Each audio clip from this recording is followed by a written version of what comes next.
제28장. 악인은 쫓아오는 자가 없어도 도망하나 의인은 사자같이 담대하니라. 나라는 죄가 있으면 주관자가 많아져도 명철과 지식 있는 사람으로 말미암아 장구하게 되느니라. 가난한 자를 학대하는 가난한 자는 곡식을 남기지 아니하는 포구 같으니라. 율법을 버린 자는 악인을 칭찬하나 율법을 지키는 자는 악인을 대적하느니라. 악인은 정의를 깨닫지 못하나 여호와를 찾는 자는 모든 것을 깨닫느니라. 가난하여도 성실하게 행하는 자는 부유하면서 굽게 행하는 자보다 나으니라. 율법을 지키는 자는 지혜로운 아들이요 음식을 탐하는 자와 사귀는 자는 아비를 욕되게 하는 자니라. 중한 별리로 자기 재산을 늘리는 것은 가난한 사람을 불쌍히 여기는 자를 위해 그 재산을 저축하는 것이니라. 사람이 귀를 돌려 율법을 듣지 아니하면 그의 기도도 가증하니라. 정직한 자를 악한 길로 유인하는 자는 스스로 자기 함정에 빠져도 성실한 자는 복을 받느니라. 부자는 자기를 지혜롭게 여기나 가난해도 명철한 자는 자기를 살펴 아느니라. 의인이 득이하면 큰 영화가 있고 악인이 일어나면 사람이 숨느니라. 자기의 죄를 숨기는 자는 형통하지 못하나 죄를 자복하고 버리는 자는 불쌍히 여김을 받으리라. 항상 경외하는 자는 복되거니와 마음을 완악하게 하는 자는 재앙에 빠지리라. 가난한 백성을 압제하는 악한 관원은 부르짖는 사자와 줄인 곰 같으니라. 무지한 치리자는 포악을 크게 행하거니와 탐욕을 미워하는 자는 장수하리라. 사람의 피를 흘린 자는 함정으로 달려갈 것이니 그를 막지 말지니라. 성실하게 행하는 자는 구원을 받을 것이나 굽은 길로 행하는 자는 곧 넘어지리라. 자기의 토지를 경작하는 자는 먹을 것이 많으려니와 방탕을 따르는 자는 궁핍함이 많으리라. 충성된 자는 복이 많아도 속히 부하고자 하는 자는 형벌을 면하지 못하리라. 사람의 낯을 보아주는 것이 좋지 못하고 한 조각 떡으로 말미암아 사람이 범법하는 것도 그러하니라. 악한 눈이 있는 자는 재물을 얻기에만 급하고 빈궁이 자기에게로 임할 줄은 알지 못하느니라. 사람을 경책하는 자는 혀로 아첨하는 자보다 나중에 더욱 사랑을 받느니라. 부모의 물건을 도둑질하고서도 죄가 아니라 하는 자는 멸망받게 하는 자의 동류니라. 욕심이 많은 자는 다툼을 일으키나 여호와를 의지하는 자는 풍족하게 되느니라. 자기의 마음을 믿는 자는 미련한 자요 지혜롭게 행하는 자는 구원을 얻을 자니라. 가난한 자를 구제하는 자는 궁핍하지 아니하려니와 못본 채 하는 자에게는 저주가 크리라. 악인이 일어나면 사람이 숨고 그가 멸망하면 의인이 많아지느니라.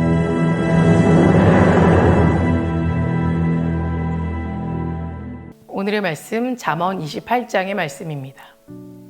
우리 삶은 두 가지 중에 하나인 것 같습니다. 사람이 돈을 관리하거나 돈이 사람을 관리하거나입니다. 풍성한 지혜와 부를 지닌 것으로 익히 알려진 솔로몬은 더 많은 부와 쾌락을 누릴수록 더 행복할 것이라는 생각에서 벗어나야 함을 지적하고 있습니다.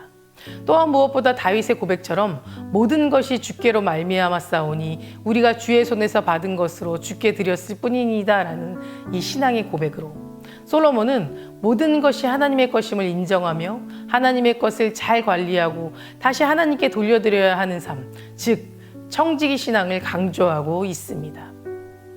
우리가 만약 신앙생활을 하면서도 이 물질에 대한 청지기적 신앙이 없다면 우리는 평생 내 삶을 하나님의 말씀으로 지배하는 것이 아니라 돈과 쾌락이 우리를 지배하게 될 것입니다.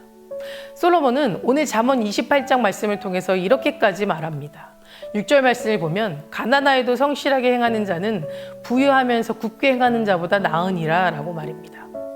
이 말은 가난이 하나님의 뜻이고 부자가 하나님의 뜻이 아니라는 말이 아닙니다. 우리의 삶에 청지기 신앙이 없고 무엇이 진짜 행복한 삶인지 모른다면 우리가 아무리 부자여도 물질이 많다 하여도 불행한다는 것입니다. 물질로 영원히 병들어서 그 영혼이 물질에 질질 끌려다니는 인생보다는 차라리 가난하지만 하나님 나라에서 성실하게 행하며 믿음으로 살아가는 것이 100배, 1000배 더 낫다라는 것입니다. 잠언 10장 9절 말씀처럼 바른 길로 행하는 자는 걸음이 평안하려니와 굽은 길로 행하는 자는 드러나느니라. 믿음으로 의롭고 완전하게 사는 자의 길은 곱고 평안하며 그 상은 확실하다고 말씀하고 있습니다. 게다가 악인들의 후손은 끊어지는 반면 의인은 그 후손까지 은혜와 복을 받는다고 하였습니다. 따라서 의롭고 완전한 자는 이 땅에서 잠시 어려움을 겪을지 모르나 본인은 물론 자손까지 미래와 소망이 있다라는 것입니다. 그러기에 성경은 거듭 적은 소득이 의를 겸하며 많은 소득이 불의를 겸한 것보다 나으니다라고 말씀하면서 재물보다 의를 택할 것을 말하고 있는 것입니다. 하지만 이 세상을 살아가다 보면 이러한 사실을 알지 못하고 재물이나 권세 등 이 땅의 것들만을 쫓아 귀한 인생을 낭비하며 살아가기도 합니다. 그렇게 될 때 우리는 믿음이나 의로움은 점점 잊혀지게 되고 재물이나 권력, 명예 등을 얻기 위해 수단과 방법을 가리지 않고 살게 된다는 겁니다. 그러나 이러한 것들은 이 세상에서 넓은 길 같아 보여도 멸망과 고통으로 가는 이 길임을 생각한다면 참 슬프고도 안타까운 일이 아닐 수 없습니다. 그러므로 성도 여러분, 의인의 소망은 즐거움을 이루어도 악인의 소망은 끊어짐이니라 라는 이 말씀처럼 불의하게 살며 부귀영화를 누리는 것보다는 잠시 가난하게 살아도 믿음으로 의롭고 완전하게 사는 것이 그 무엇보다 더 귀하고 가치 있는 것임을 우리는 한시도 잊지 말아야 할 줄 믿습니다. 그리하여 세상 사람들에게 어떠한 길을 가든 우리는 그것에 휩쓸리지 말고 불의하게 재물을 얻기보다는 믿음으로 의와 진리를 택함으로써 영원히 쇠하지 않는 생명과 영생을 얻으시기 바랍니다. 구원으로 가는 가장 확실한 길은 오직 믿음으로 의롭게 사는 것입니다. 18절 말씀을 보면 6절 말씀에 가난하여도 성실하게 행하는 자는 부유하면서 굳게 행하는 자보다 낫다라는 이유를 정확하게 설명해 주고 있습니다. 18절 말씀에 성실하게 행하는 자는 구원을 받을 것이나 굽은 길로 행하는 자는 곧 넘어지리라 라고 하였습니다. 성실하게 행하는 자는 구원을 받을 것이고 굽은 길로 행하는 자는 곧 넘어지리라고 말하는 것입니다. 여기서 성실히 행하다라는 것은 앞서 6절에서 살펴본 것처럼 흠없고 완전하며 의로운 길을 간다라는 의미입니다. 그리고 창세기 17장 1절 말씀에 여호와께서 아브라함에게 나타나서 그에게 이르시되 나는 전능한 하나님이라 너는 내 앞에서 행하여 완전하라. 먼저 하나님께서 아브라함에게 명하신 말씀이자 동시에 그 후손인 우리를 향한 뜻이기도 합니다. 우리는 아브라함의 삶을 통해 보았듯 이러한 모습으로 사는 자에게는 때론 시련이 있을지라도 실패는 없었습니다. 또한 잠시 실패하고 넘어질지라도 하나님의 도우심으로 인해 반드시 일어서며 큰 성공과 승리로 나아가게 될 것입니다.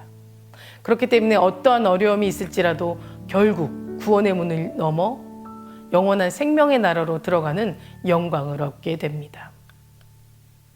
반면 악한 마음을 품고 굽어진 길을 가거나 죄악을 품고 악한 길을 가는 자는 곧 넘어진다고 하였습니다.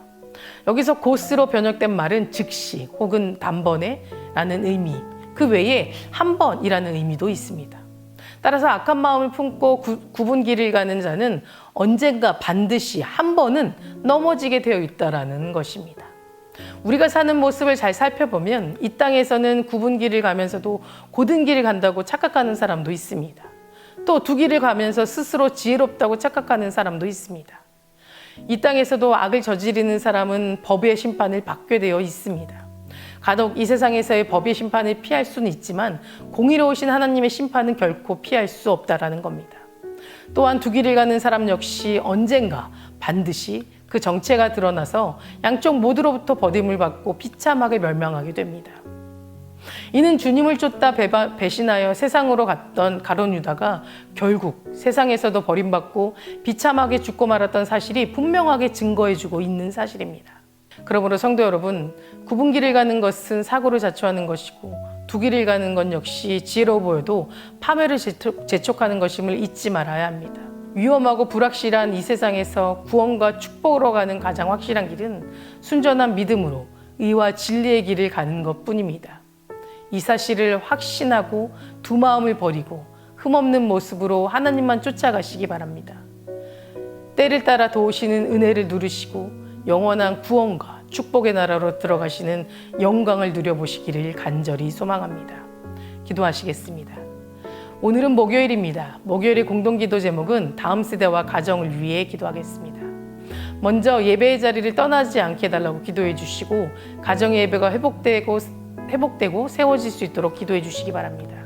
그리고 올해 수험생을 위해 기도하겠습니다. 수험생의 이름은 김유지, 이은채, 임채은, 오윤준, 정선우, 최영진, 박김소망, 최보검, 임병인입니다.